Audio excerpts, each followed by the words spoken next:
To incite buyers. To help bring down the cost of financing loans, companies are subsidizing the cost of the loan itself.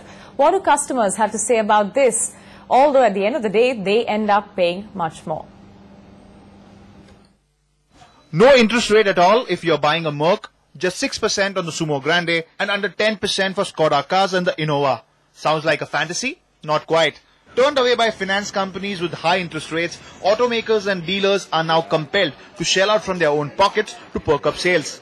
A lot of companies are now tying up with banks because banks are having this interest rate.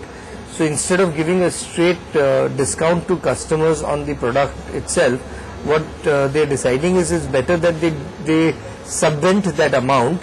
And here is how these schemes actually work. The cost of borrowing remains the same from the bank's point of view, but the portion of interest is subsidized by the dealer and manufacturer put together.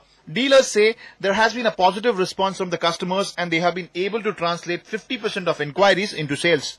Ravi Narayanan, head of car and commercial vehicle loans at ICICI Bank, told NDTV, and I quote, "From our side, interest rates remain the same. Whatever discounts of the interest rate one sees nowadays is the cost borne by manufacturers and dealers together." And in such a scenario, car makers like Tata Motors and Mahindra are relying on their own financing company for cheaper finance.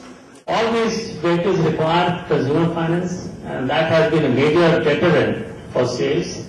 But to a very large extent, we have been able to cover the gap through our own vehicle financing.